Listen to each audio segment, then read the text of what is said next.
well before a number of the prophecies, including that of Antiochus Epiphanes, occurred. The Septuagint itself is an often debated work, but its history is confirmed by Josephus, who gives a detailed account of how its translation came about in the 3rd century BC. The book of Ezekiel, written in the 6th century BC, also makes mention of Daniel, as did Jesus himself, who said specifically, "When you shall see the abomination of desolation, spoken of by Daniel the prophet, whosoever reads, let him understand." Meanwhile, the arguments against the date of Daniel's writing consist only of unbelieving objections rather than historical evidence. The dominance of the Third Empire continued until about 169 BC, when the Greeks lost control of ancient Macedon to the 4th kingdom of Daniel's prophecy.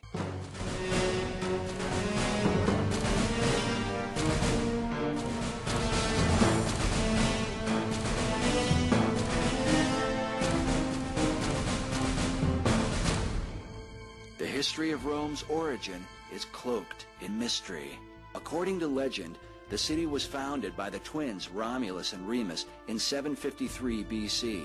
The twins were the illegitimate sons of Mars, the god of war, who raped a Vestal virgin while she slept. When the twins were outcast, they were suckled by a she-wolf, an event commemorated in many Roman images. Another version of the story tells of a shepherd finding them and taking them to his wife, a former prostitute. Part of the mystery of these accounts comes from the use of the word looper, which in Latin means both she-wolf and prostitute, or harlot. In time, the twins would found the city of Rome, named after Romulus, who would murder his brother Remus in a quarrel and become Rome's first king. After a long reign, Romulus vanished into a thunderstorm and supposedly became a god. Later, he reappeared and, descending from the sky, declared to those who listened that, quote, "It is the will of heaven that Rome be the capital of the world." Centuries later, when Rome went from being a republic to a world empire, it was said of her first emperor, Augustus, that he subjected the whole wide earth to the rule of the Roman people. Though mightiest of the four, God's prophecy makes it clear that this 4th kingdom would be divided, a division symbolized by the feet, part of iron and part of clay.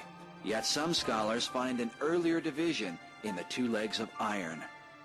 The Roman is depicted by the 2 legs of this image, and the Roman Empire was indeed split in 2, just as that image foretold. The eastern leg of the old Roman Empire.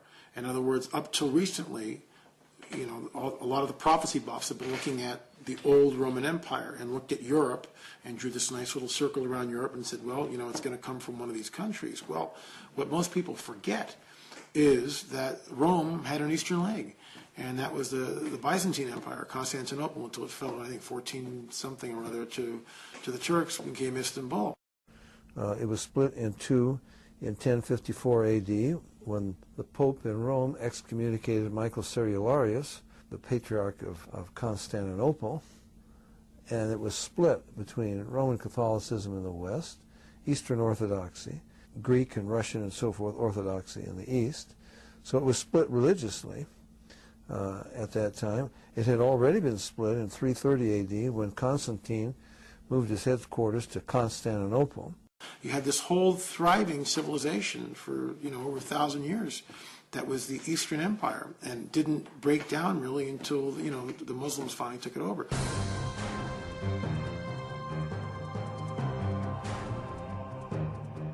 So important is the understanding of the 4 world empires that God showed Daniel another vision of these kingdoms, symbolized by 4 great beasts. The 4 beasts parallel the 4 dimensions of the statue in Nebuchadnezzar's dream. All 4 beasts are history. There have been 4 world empires: the Babylonian, the Medo-Persian, the Grecian, and the Roman. While most researchers agree that the first 3 beasts have come, it is this 4th beast that has yet to reach its complete fulfillment. Of the vision Daniel wrote, "Behold, a 4th beast, dreadful and terrible. It was diverse from all the beasts that were before it, and it had 10 horns. And there came up among them another little horn. In this horn were eyes like the eyes of a man, and a mouth speaking great things. I beheld, and the same horn made war with the saints, and prevailed against them, until the Ancient of Days came. Then the angel who stood by said, The fourth beast shall be the fourth kingdom on earth, and shall devour the whole earth. And the 10 horns out of this kingdom are 10 kings that shall arise, and another shall rise after them. The 10 kings are also represented by the 10 toes of the statue in Nebuchadnezzar's dream. Daniel prophesied that in the days of these kings shall the God of heaven set up a kingdom which shall never be destroyed. So we know that the millennial kingdom of Christ can only occur at a time when there are 10 kings ruling the world.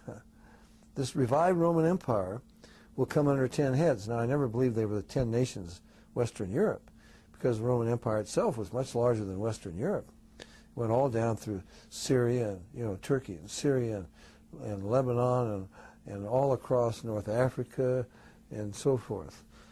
So the world will be divided into 10 regions under 10 local heads. And already for computer reasons, for banking reasons, the world has been divided. The Club of Rome divided the world 25 years ago into 10 regions. And that's pretty much the way it's laid out today. In the days of those kings, the God of heaven will establish a kingdom. So if the rabbis had known that one prophecy, if the disciples of John the Baptist had known that one prophecy, it would have solved a lot of problems for them. Because John the Baptist sent 2 disciples, you remember, from prison. He said to Jesus, Art thou he that should come, or look we for another? Hey, Lord, I'd at least be prime minister. I introduced you to Israel, and if you're going to take the throne of your father David, how come I'm about to get my head cut off? It doesn't make sense. They thought the kingdom would be established then. No. It will only be established when those 10 kings, in the days of those 10 kings.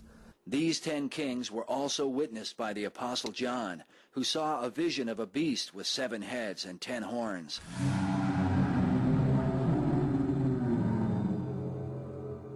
The angel said to him, The 10 horns which you saw are 10 kings. These have one mind, and shall give their power and strength unto the beast.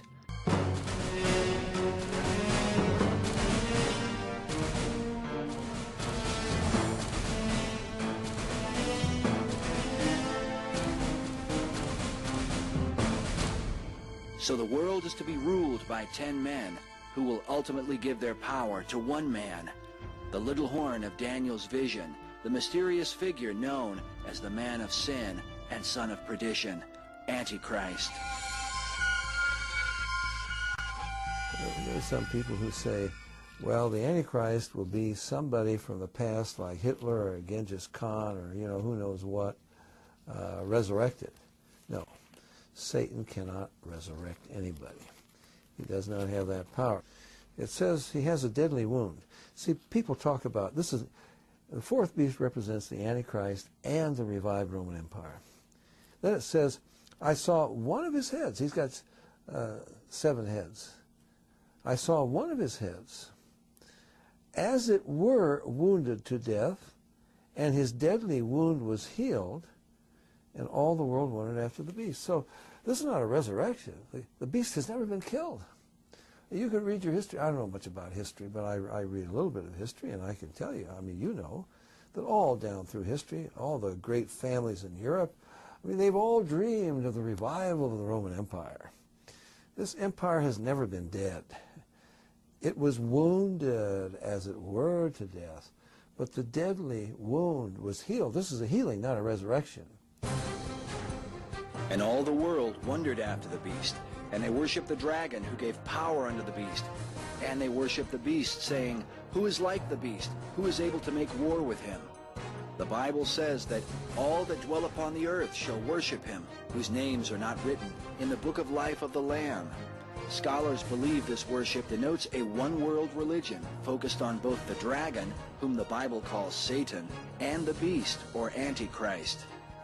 This apostate church, as some have called it, is symbolized by yet another figure in John's revelation.